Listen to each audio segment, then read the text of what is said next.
Tonight on WTOP-10 Nightly News, Buffalo Bills safety Damar Hamlin advocates for AED access in schools.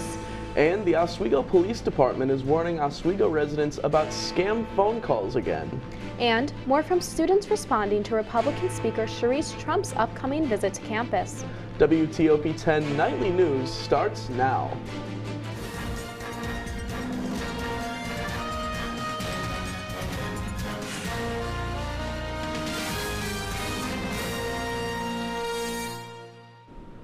Good evening and welcome to WTOP-10 Nightly News. I'm Madelynn Cummings. And I'm Reilly Jones. We're getting more updates tonight on a story that we first brought to you yesterday morning. Student leaders met tonight to discuss the controversial upcoming campus event featuring conservative speaker Sharice Trump. Tonight's meeting was between the college Republicans who are hosting the event and several members of the Alana organizations. Trump is set to visit campus next week and speak about issues surrounding free speech on college campuses. The event is getting a lot of backlash from many students on campus. Sharice Trump, who has no relation to the former president, is an executive director of Speech First, a nonprofit advocacy organization that supports free speech for students on college campuses. The students opposed to Sharice speaking here at SUNY Oswego say that her views on Title IX, diversity, equity, and inclusion, and LGBTQ+ rights do not align with what the SUNY Oswego campus stands for. The issue for students who are in opposition to the speaker is that campus officials do not have authority to allow the speaker to come to campus or not, due to this being a public institution. We spoke with student leader and activist Tyler Johnson earlier today about the event. He says it is important for both sides of the issue to have the ability to share their opinions. By trying to cancel this event, we are infringing on Sharice Trump's First Amendment right and the group that is hosting the event. By trying to meet the campus, cancel the event, we are no better than they are. And I think that a lot of students don't understand the importance of that and don't understand that the campus can't do anything. We have reached out to the college Republicans for an updated statement after tonight's meeting, and we have yet to hear back from them. Here's a statement they gave us yesterday. To be inclusive, the school needs to be open to all sides and opinions. As of right now, our organization is not supported by the institution or the student body. You do not have to agree with us, but we should be treated as any other club would, end quote. We will continue to keep you updated here on WTOP when we learn more about the situation. The Oswego City Police Department is warning city residents after it says there are many reports of people falling for scam phone calls. Police say these scammers may do things such as ask callers to purchase gift cards and read them the card numbers or send them pictures of the card information. The scammers often target elderly people, so the Oswego police say to stay alert. SUNY Oswego is testing New York State alerts. Earlier today, subscribers to the alert system received an email and a text message to test emergency communication systems. The messages say in case of an actual emergency, information on standard response protocols will be included. The SUNY Oswego Search Committee is holding another student open forum in efforts to find the best candidate to be SUNY Oswego's next president. The forum will look into candidate number 5 and will include a 15 to 20 minute presentation with time for questions at the end. Those interested in attending the April 3rd event can go to room 114 in the Marano Campus Center at 4:15.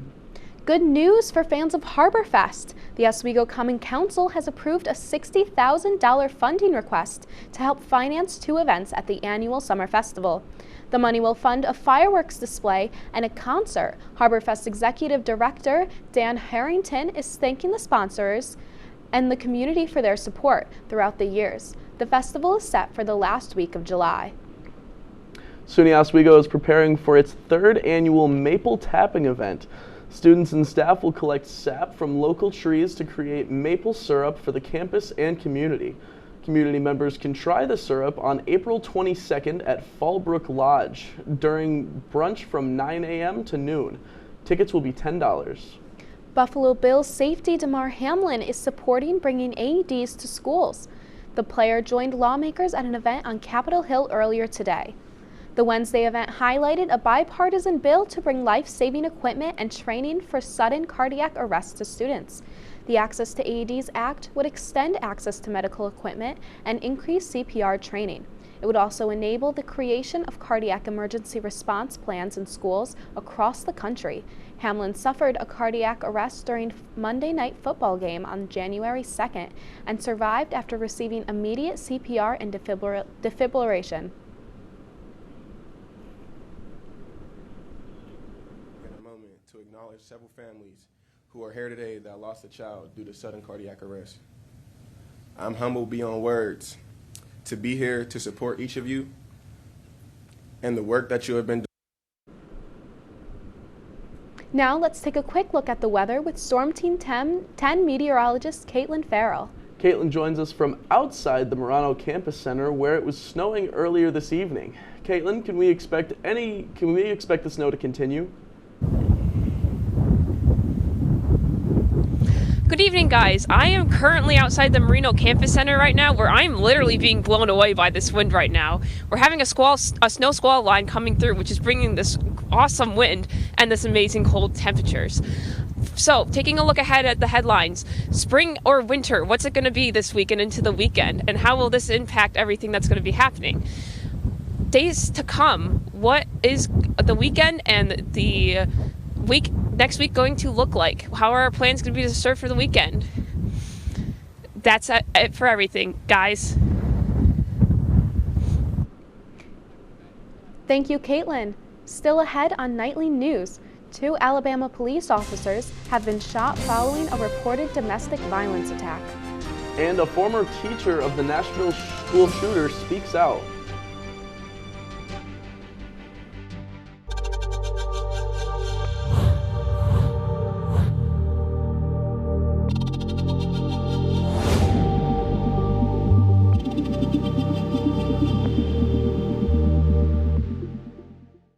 Say, President Stanley, whenever there's bad weather, who would you turn to? I'd turn to Storm Team 10. No, right but you've here. got to say it like this. Storm Team 10. Say it with me.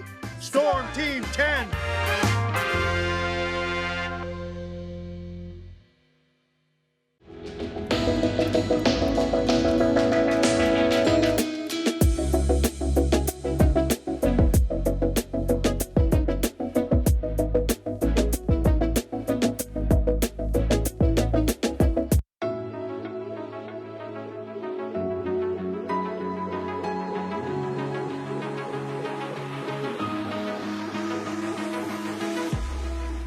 Roll it.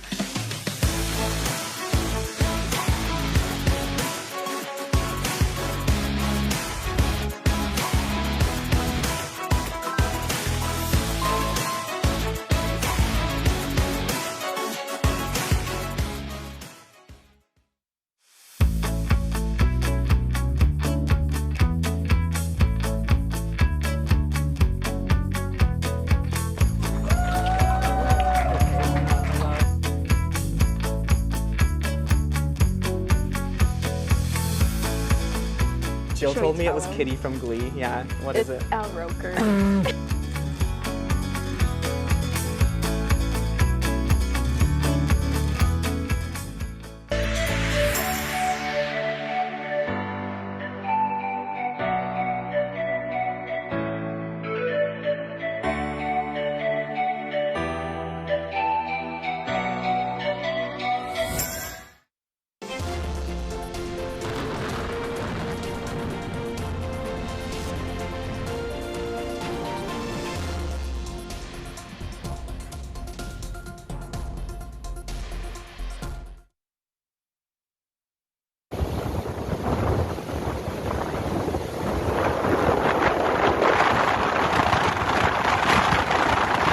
Good evening, everyone. Thank you for tuning in. I'm your meteorologist, Kaitlin Farrell speaking.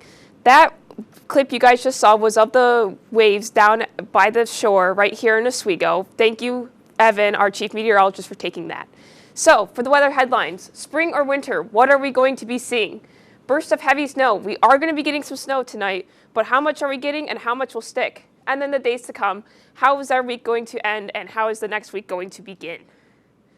So, taking a look at everything outside right now, Today, it's been mostly sunny, about 36, high, winds of 11 to 17 miles per hour, heading west.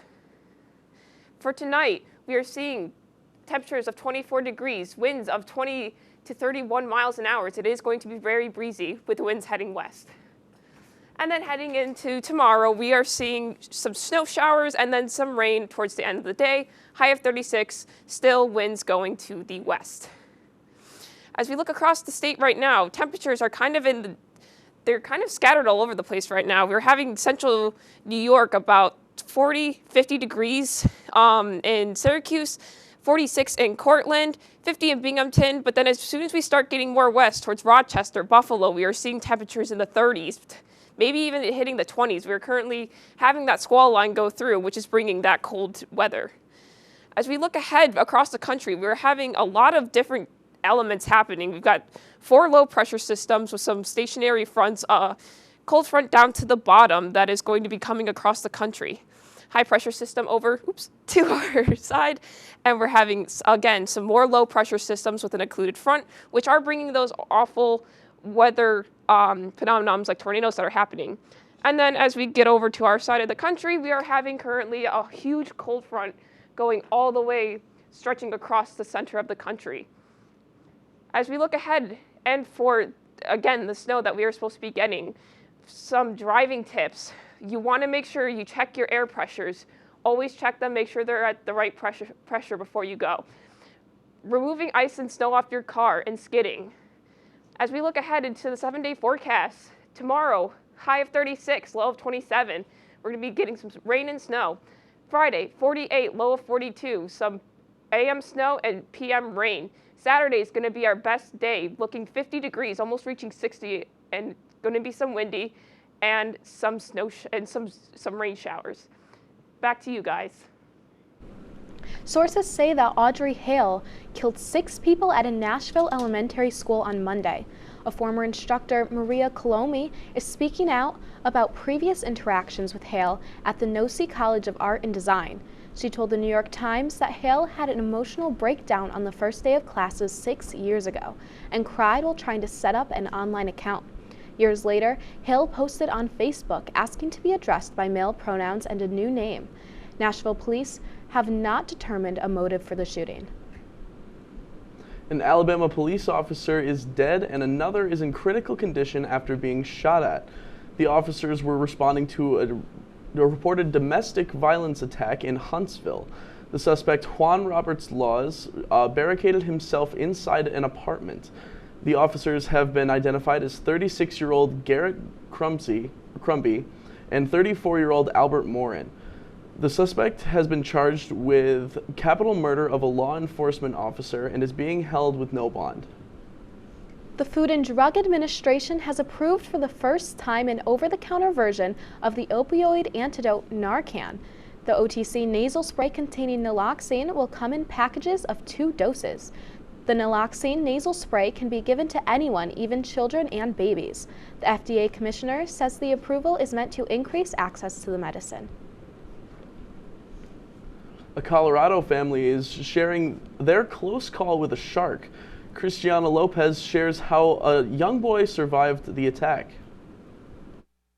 We were in Cancun, Mexico. The Armijo family was enjoying a fun spring break vacation in Cancun earlier this month. We wanted to go play in the beach. He and his brother were down in the water, just like knee-deep water.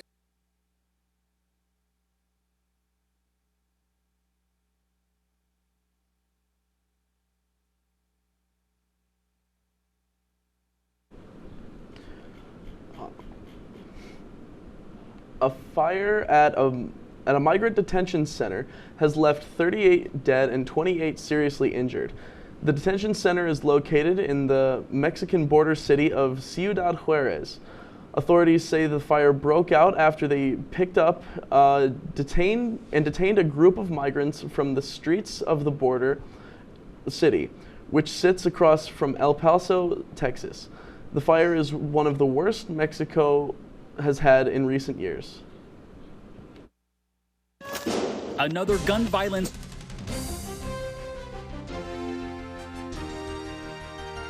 Gun control debates continue after a recent fatal shooting at a Catholic school in Nashville.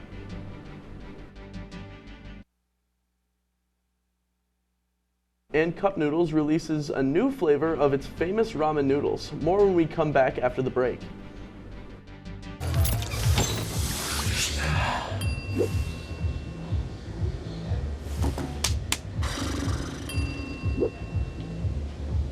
If you need to do something to feel okay to drive, you're not okay to drive.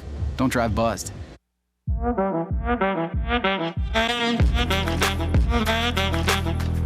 Shine on that boy. Look at the bling. Look at do we got a diamond tester on? Yeah, that's getting bad. Yep. 10 out of 10 recommend on Yelp.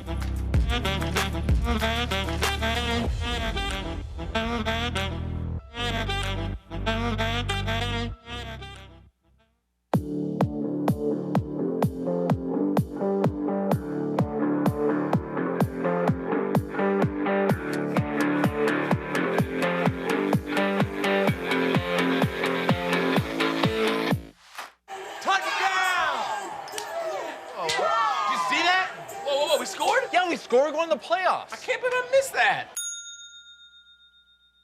Every time I'm buzzed, I spend too much time on my phone. What? I should take your phone away. No. I'll call for a ride. Hey, why does my face look like that? I'm playing with these new face filters. Okay, you know what? Yep, that's mine. I'm gonna need that back. No. Kevin.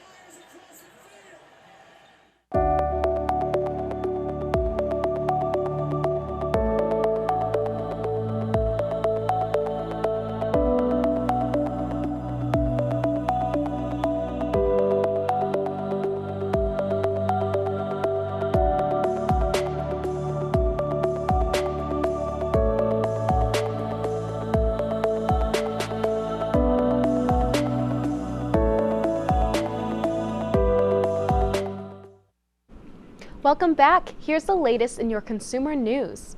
Pennsylvania's Senator John Fetterman will return to the Senate in a couple of weeks. Sources say Fetterman checked himself into Walter Reed Medical Center February 16th for treatment for clinical depression.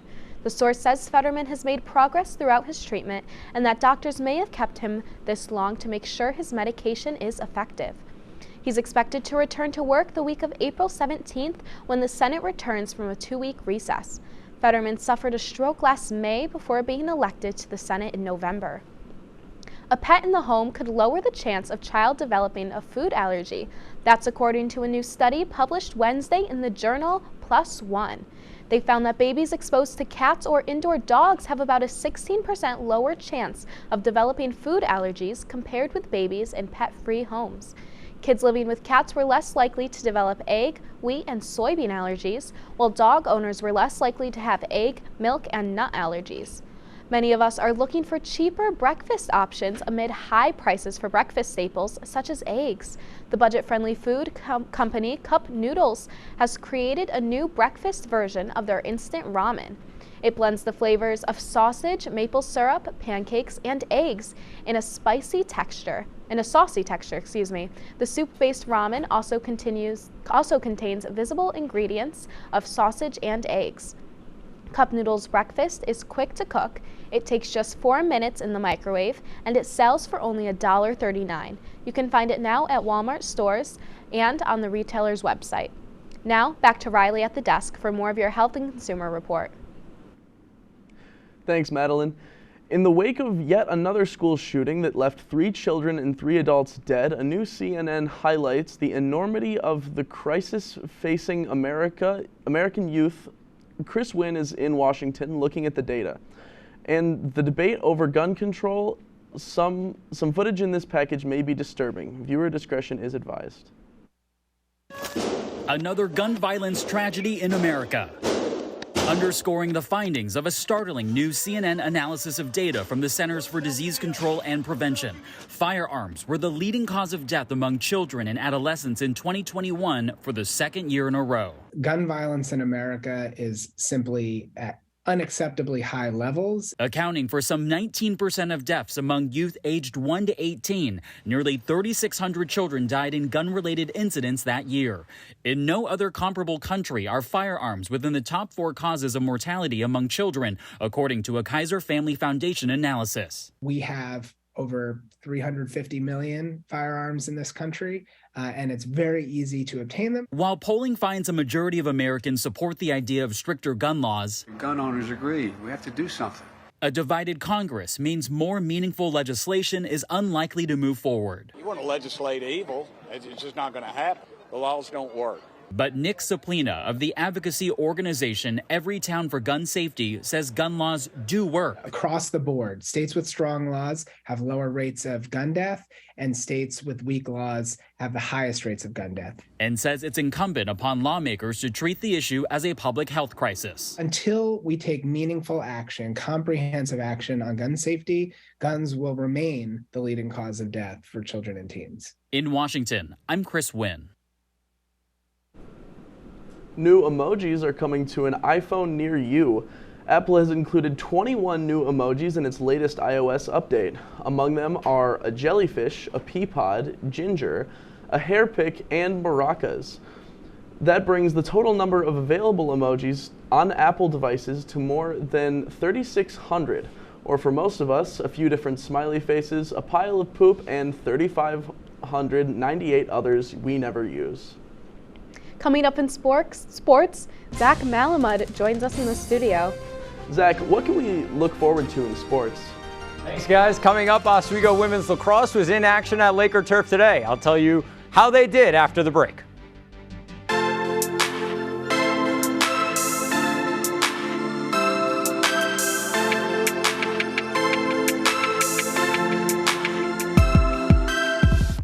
Hey guys, it's me, Isabella Gomez, filling in for Smokey Bear because he's got more to say than just... Only you can prevent wildfires. Like, if you're outside enjoying a barbecue, don't let a hamburger distract you from fire safety. Make sure you aren't dumping your hot coals or ashes onto the ground because that could start a wildfire. So take wildfire prevention seriously and let's save the world one day at a time. Juntos con Smokey Bear, podemos hacerlo. Go to smokeybear.com to learn more about wildfire prevention.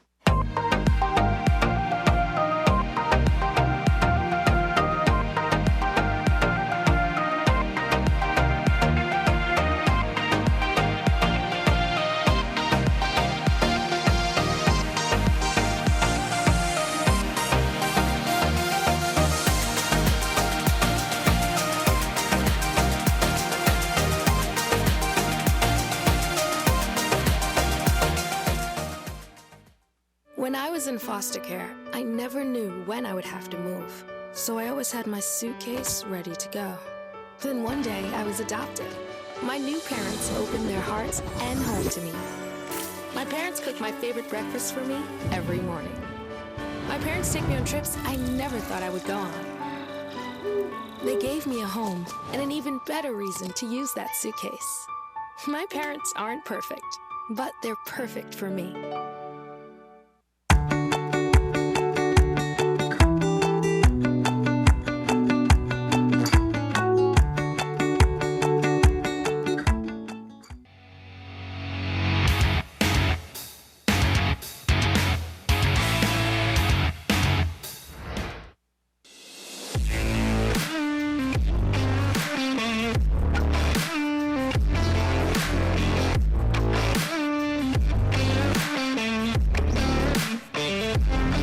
Welcome back to WTOP-10 News. I'm Zach Malamud with your Wednesday Sports Report. The Oswego State women's lacrosse team were back in action earlier today against the Fredonia Blue Devils. This one was all Lakers as they won 19-2 at Laker Turf. It was a big day for both Shay McConnell and Isabella Lembo, who combined for 11 of the team's 19 goals. The 7-2 Lakers will now have the weekend off and take on the Geneseo Knights in Geneseo on Tuesday. The Oswego State baseball team had their doubleheader today against the SUNY Cobble-Skill Fighting Tigers postponed yesterday evening. Oswego Athletics announced that a rescheduled date is yet to be determined. The Lakers sit at 5-11, coming off a 3-game sweep this past weekend at the hands of the SUNY Cortland Red Dragons. Oswego's next series will be at home versus Fredonia starting this Friday. Switching gears to Major League Baseball, we are less than 24 hours from opening day. Both New York teams will be in action, with the Yankees starting off the day at 1:05 p.m. when they host the San Francisco Giants. The Mets will follow at 4:10 p.m. with a matchup on the road against the Miami Marlins. The Yankees will be sending out Garrett Cole on the mound, and the Mets will go with Max Scherzer. The New York Islanders have a tough matchup tonight as they travel to Washington to take on the Capitals. New York sits in the first wild card spot in the Eastern Conference with 7 games to go, while Washington is 6 points out from a wild card spot with 8 games left on their calendar. Puck drop between the Isles and the Caps is set for 7:30 p.m. Now let's take things to Madison Square Garden as the Rangers took on the Blue Jackets last night. We start things up 5 minutes in. Keandre Miller throws one at the net. Michael Hutchinson makes the save, but the rebound is right there for Philip Hedl, who slots it home. Number 22 on the season for him. 1-0 Rangers. Just a minute and a half later, Harper to Snyder to Vladimir Tarasenko. Taps that one in past Hutchinson. 2-0 Rangers. Just now it's 3-0, 8:20 to go, and the Blue Jackets get a goal from Kirill Marchenko, and now it's 3-1 Rangers. We're still in the first 30 seconds to go. Puck finds Boone Jenner, and he finds Johnny Gaudreau. Wrist one pass, Shesterkin. It's a 1-goal game. Now we fast forward to the second period. Rangers on the power play. Puck drops right to Artemi Panarin. He beats Hutchinson, and it's 4-2 Rangers. Now skip to the third period. It is 6-2 Rangers, and that's how it closes out. Rangers win their 3rd in a row as they defeat the Blue Jackets 6-2. Thanks, Zach. Still ahead on Nightly News. Some good news after the break.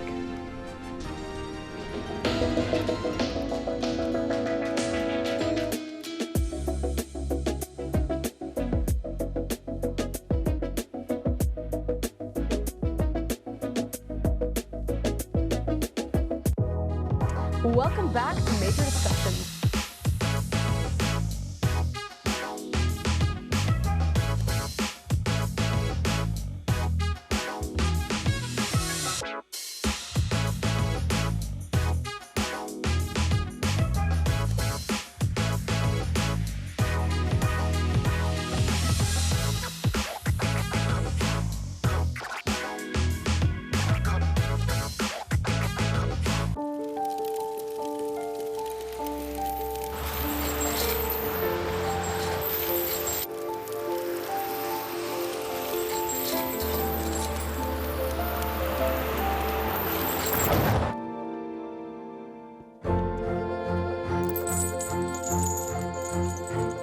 Did you know dragging chains can spark a wildfire? Only you can prevent wildfires. When I was in foster care, I never knew when I would have to move. So I always had my suitcase ready to go. Then one day I was adopted. My new parents opened their hearts and home to me. My parents cook my favorite breakfast for me every morning. My parents take me on trips I never thought I would go on. They gave me a home and an even better reason to use that suitcase. My parents aren't perfect, but they're perfect for me. Hey there, I'm Al Roker, class of 76. Yes, way back in 76. Back when the Earth was cooling. You're watching WTOP.